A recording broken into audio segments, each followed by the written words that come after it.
C'est à Octon, dans le sud de la France, que nous retrouvons des vignerons présents à l'étape 5 de la 18e circulade vigneronne.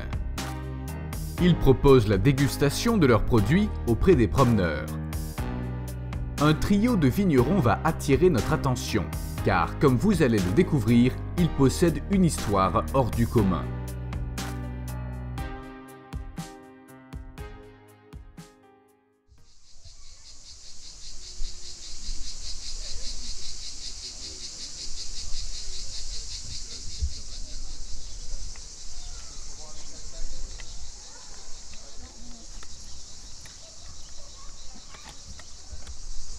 Je me présente, je m'appelle Antoine Coméras, donc de la famille de Coméras du domaine L'Aiguelière, ancien voyageur et maintenant futur vigneron. C'est sur du sec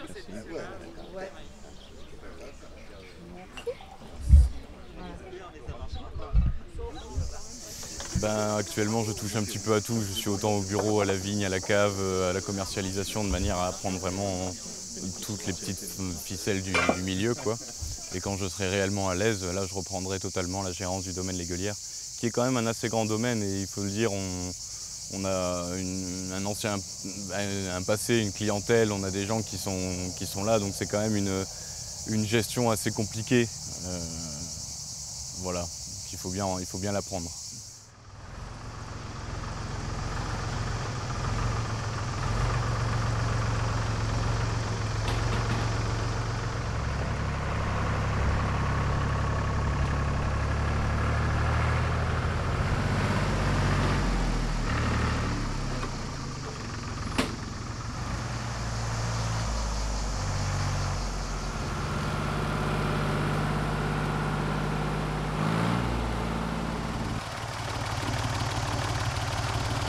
Ils ont mis des plastiques noirs en pensant que c'était une bonne idée, mais maintenant on est obligé de les enlever.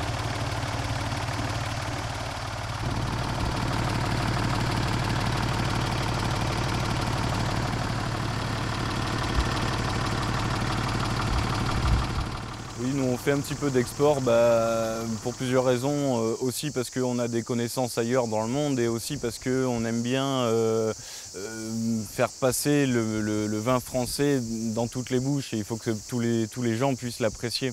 Donc c'est aussi important de l'exporter, d'exporter notre savoir-faire. Ça restera unique de toute manière, le vin d'ici restera toujours unique.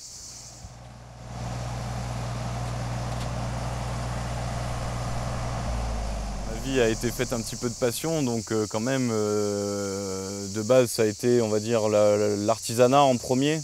Donc j'ai toujours aimé construire des choses, j'ai créé, inventé selon les besoins des gens.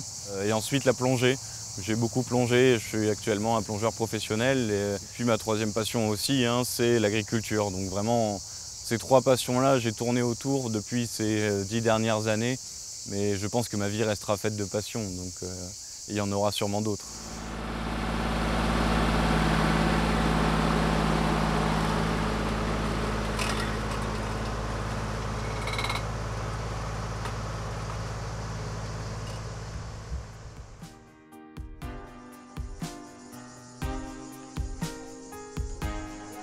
Le domaine L'Aiguelière naît certainement dans les années 60, lorsque dans leur subconscient, les frères Coméras, André et Aimé, cherchent à produire des vins de qualité. Le troisième frère, Auguste, poursuit des études. J'ai 85 ans. Je suis le gérant du domaine L'Aiguelière depuis sa création, ou presque. Au préalable, c'est-à-dire dans ma vie antérieure, j'étais professeur à l'université, directeur dans le laboratoire de recherche enseignement supérieur et CNRS, dans le domaine de la chimie organique physique, mécanisme de réaction. Et mes deux frères, moi je suis le troisième de la famille, mes deux frères, André l'aîné et Aimé, ont été viticulteurs, et là on s'approche du vin déjà, et ils étaient présidents de la cave coopérative de Montpérou.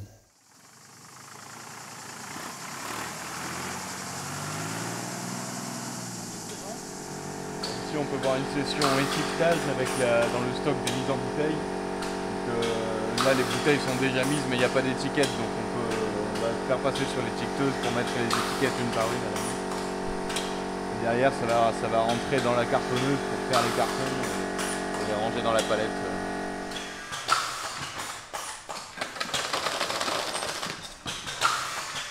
J'avais donc créé une entreprise de ferronnerie d'art en Polynésie.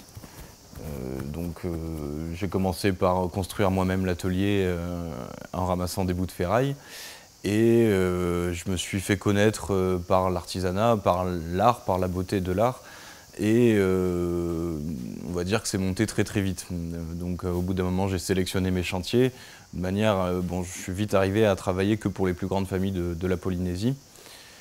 Étant reconnu et en ayant de plus en plus de demandes, je me suis retrouvé à devoir embaucher 2 personnes en France. Donc je suis retourné voir des connaissances avec qui j'ai été formé chez les Compagnons du Devoir. Et je leur ai parlé de mon entreprise en Polynésie qui fonctionnait très très bien et que j'avais besoin donc de coups de main d'œuvre.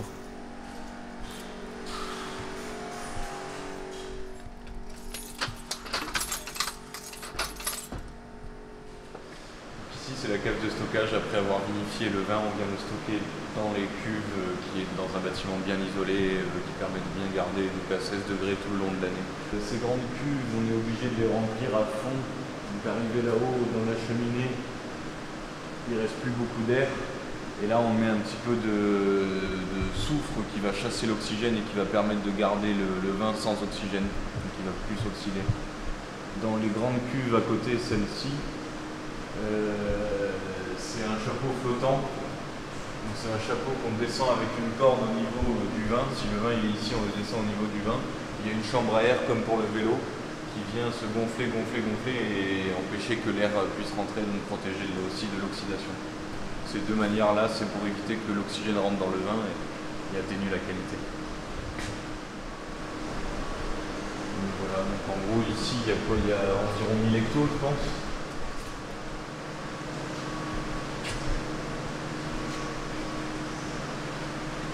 Il y a plus que 1000 hectos, 1500 hectos.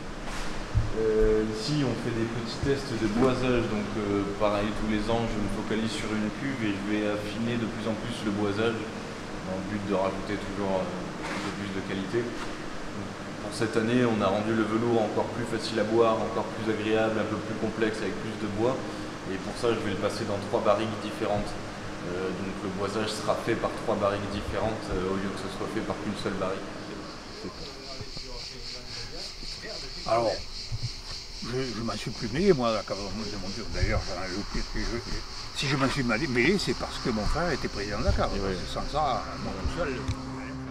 Et par la suite, mon frère aîné a pris le relais d'André à la direction de la cave coopérative de Montpérou. Et il me disait, comment peut-on améliorer la qualité d'un vin, par exemple de la cave coopérative de Montpérou? Elle se fait, la qualité d'un vin, avec de bons raisins, bien évidemment, une bonne vinification, mais un bon assemblage. Mélanger des cépages bien vinifiés, ça permet d'améliorer la qualité des vins de base. Alors il faut dire que la chimie est intervenue là-dedans, la méthodologie chimique est intervenue là-dedans. Parce que, comme je l'ai dit précédemment, mon travail de directeur de recherche était de réaliser de multiples travaux dans des domaines multiples et variés de chimie. Et pour améliorer ces réactions chimiques, j'ai fait appel, à travers mes connaissances, à un procédé que l'on appelle à une méthodologie qu'on appelle la méthodologie de plan d'expérience.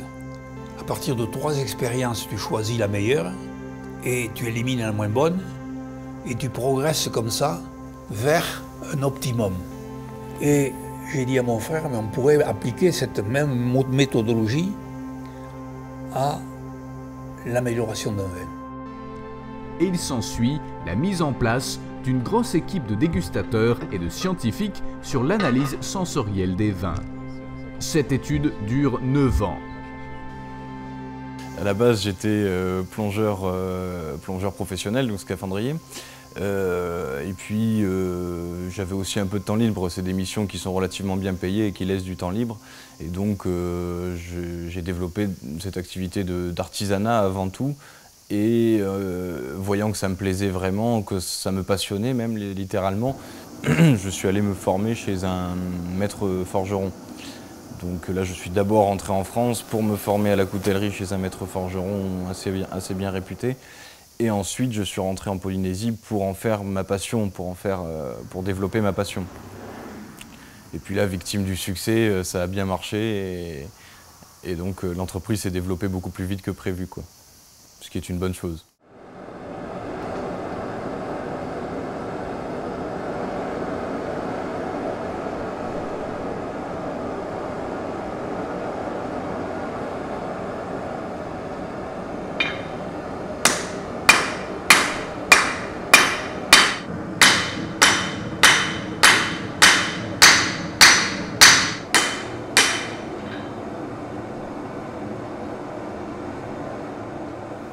Moi, ce qui me passionne, c'est aussi de découvrir et de faire des choses différentes. C'est aussi ça qui est très stimulant, qui me fait me sentir vivant.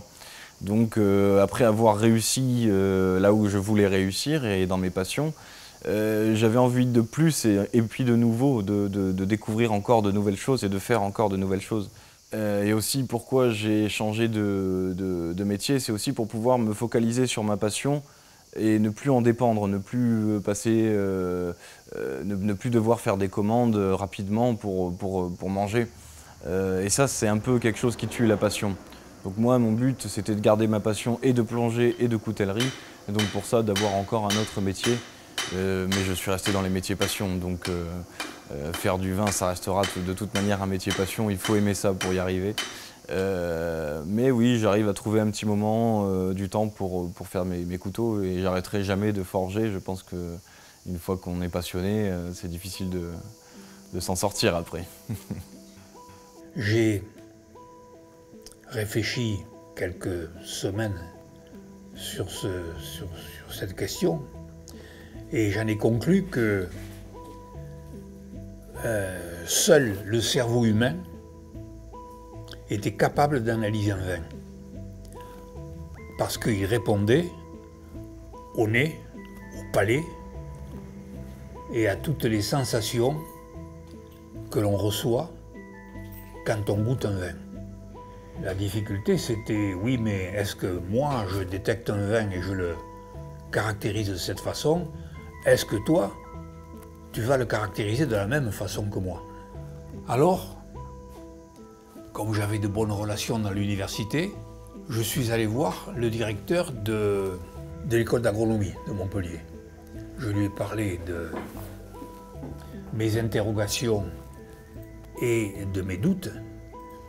Et il m'a dit, on se connaissait bien, on se tutoyait, etc. Il m'a dit, Auguste, je mets à ta disposition la salle de dégustation de l'école d'agronomie de Montpellier et je peux te trouver 50 dégustateurs. Des vrais. Ah, je dis ça peut être très bien. Et ça s'est passé comme ça pendant 4-5 semaines.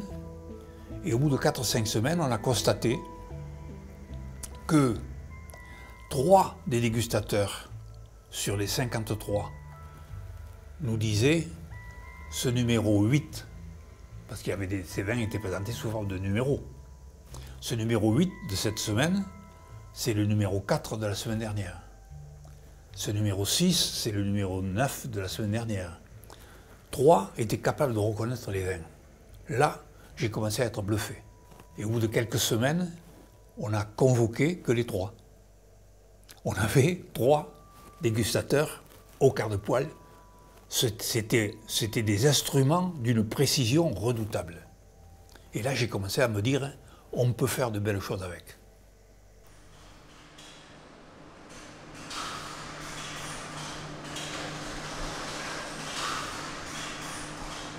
Ça, c'est des petites cuves que j'utilise pour faire des expériences tous les ans. Et donc là, on peut voir qu'elle s'appelle Osmose. C'est une cuve qu'on a récoltée de nuit avec des amis. On a fait on a écrasé le raisin avec les pieds. Et puis bon, beaucoup d'autres choses qui sont allées avec. Donc c'est des toutes petites quantités, là on peut voir c'est 4 hectolitres. Des fois je le fais sur 10 hectolitres ou 20 hectolitres, mais c'est des expérimentations qui servent à s'améliorer tous les ans. Oui, alors là récemment je me suis mis en collaboration avec un tourneur sur bois, donc qui travaille le bois, ici à Montpérou. Et comme avec le domaine, mon idée est quand même de réunir les artisans du coin, donc artisans de la nourriture, de la matière et autres. Et on s'est bien entendu avec ce tourneur sur bois, et donc il m'a aidé à faire une œuvre, et donc en échange je lui ramène une lame il fera lui-même son manche. Donc cette lame que tu as vu le début se faire, c'est une lame choisie dans un acier très particulier qui est un acier carbone, donc qui va rouiller, mais il est d'une extrême qualité et surtout il est tellement dense, on se rapproche de la fonte, il est tellement dense que c'est bien plus qualitatif que l'acier inoxydable ou autre. Donc j'ai choisi bien sûr la qualité de l'acier pour un couteau extrêmement efficace. Et puis il fera le reste. Et moi j'aime beaucoup ce genre d'œuvre faite à deux, où il y a deux personnes dedans ou plusieurs. Voilà, ça met toujours plus de cachet, plus de passion, plus d'intérêt, quoi. Donc, la 8e année, on avait progressé dans l'espace, comme je viens de le dire, tout doucement, année après année. La 8e année, on présente un vin numéro 8 d'une qualité organoleptique prévue, remarquable. Prévue en raison des qualités des assemblages précédents. Et là, je revois cette séance de dégustation, arrive M. Devins, qui déguste, qui est ce vin, et puis il me regarde, il me dit, là, M. Coméras, vous trichez. Ah, je dis, ouais. Non, non, non. Ouais, ce vin, il n'est pas de Montpérou. J'ai dit, M. Devins, vous voulez que je vous... Non, non, il me dit, attendez. Et sur la paillasse, il y avait les 4 cuves de base. Des 80, des 4 cuves de base, quoi, à partir desquelles on avait fait cet assemblage. Et il me dit, attendez, je veux vérifier que ces cuves sont bien de Montpérou. Il va dans ces cuves, il goûte, il me dit, ça c'est bien de Montpérou, très bien. Mon collaborateur Jean Itier, avec lequel je travaillais pour faire les assemblages, il fait l'assemblage devant lui, des prouvettes, enfin voilà. Il mélange les 4 cépages, et puis il fait goûter à Devins. Devins il goûte, et puis il fait, ah ben ça, extraordinaire. Et il me dit, Monsieur Coméras, quand vous êtes venu me voir, il y a 10 ans, vous m'avez parlé de plans d'expérience, vous m'avez parlé de mathématiques, il m'a dit, j'ai rien compris. Maintenant, il me dit, j'ai compris. Bravo. Donc ça signifie, la conclusion de cette expérience-là a été, cette année-là, voyez-vous, si vous mélangez des cépages sans savoir ce que vous mélangez, vous avez une chance sur 14 millièmes de tomber sur le bon assemblage. Donc en somme, quand vous vendangez, vous n'avez aucune chance de tomber sur le bon assemblage. Des oppositions émergent. Ce travail a été interrompu par un changement de conseil d'administration de la cave coopérative de Montpérou. La démocratie oblige à progresser lentement ou autrement. Une incompréhension de certains autour de cette méthodologie qui aurait permis de faire un bon vin, peut-être en faible proportion, en faible quantité une année, mais faire progresser la quantité progressivement et faire en sorte que toute la cave coopérative fasse ce vin. Ben, ça ne s'est pas produit comme ça. Le conseil d'administration a été éliminé par vote remplacé par une équipe autre qui a refusé de poursuivre cette expérience. Moralité, l'expérience s'est arrêtée. Frustré, Aimé, son fils Christian et Auguste créent alors le domaine L'Aiguelière en 1986. L'objectif est de poursuivre les recherches entamées. Mon frère et mon neveu, son fils, m'ont dit, tonton, il faut qu'on fasse quelque chose de nous. Et on a créé le domaine de l'Aiguelière pour faire ça, c'est-à-dire optimiser nos vins. Et c'est comme ça qu'on a créé le domaine de l'Aiguelière. À la disparition d'Aimé, Auguste s'investit totalement en 2012 sous le regard attentif et critique des enfants, petits-enfants, nièces et de Yu Qian Huang, une jeune étudiante chinoise venue au domaine pour un stage diplômant et qui y est restée. Yu a rapidement pris une importance croissante dans la gestion et le développement du domaine et en est devenue une pièce maîtresse. Je te présente le tétraèdre régulier, c'est-à-dire toutes les arêtes ont la même longueur, 50 cm de longueur. Chaque sommet représente un vin. C'est marqué ici Carignan, Grenache, Cinsault et Syrah. Le volume de ce tétraèdre, c'est 14 litres. 14 000 cm3. Et comme je t'ai expliqué précédemment, chaque fois qu'on faisait un assemblage de ces 4 cépages, on savait exactement où on était. Ça veut dire que si on mélange, un exemple, si on mélange du Grenache, du Carignan et du Cinsault, un tiers de chaque, on est sur ce point. Si on est au milieu, au centre du tétraèdre, on a un quart de chacun des cépages. Voilà comment on a travaillé et pourquoi j'ai fait ça, pour vraiment matérialiser auprès du conseil d'administration de la cave ce que nous faisions avec la plus grande rigueur. Oui, alors j'en ai qui sont en cours, sinon j'ai mon petit bijou à moi, je me suis forgé mon propre couteau et là c'est beaucoup d'émotions quand on se forge son propre couteau. J'y ai mis au moins 4 semaines non-stop de travail, ce qui était énorme. Donc ça c'est mon petit couteau que je me suis fait moi-même. Il est composé, le manche est composé d'abord d'une corne blonde, d'une corne de vache, et l'ébène ensuite d'une partie en ébène que j'ai moi-même ramené de Madagascar, et 3 bagues en laiton qui représentent la Trinité. Donc l'acier, lui, c'est du damas, donc un métal feuilleté c'est une technique ancestrale donc utilisée par les samouraïs pour arriver à la meilleure qualité d'acier possible, tout simplement. Donc celui-là a été fait au marteau et à l'enclume et non pas à la machine ou au marteau-pilon ou à la presse, et donc il est quand même d'une qualité plutôt rare. Donc voilà, ça c'est mon petit bijou à moi. Et j'ai eu le plaisir d'accueillir un de mes petits-fils il y a 2 ans, Antoine, qui s'intéresse beaucoup au domaine et auquel je transmets toutes ces informations aussi vite que possible. Mais il intègre très bien, et il comprend les choses parfaitement et très vite, et par conséquent, l'avenir est assuré. Maintenant, c'est à Antoine de prendre la relève pour faire perdurer le domaine depuis 6 générations.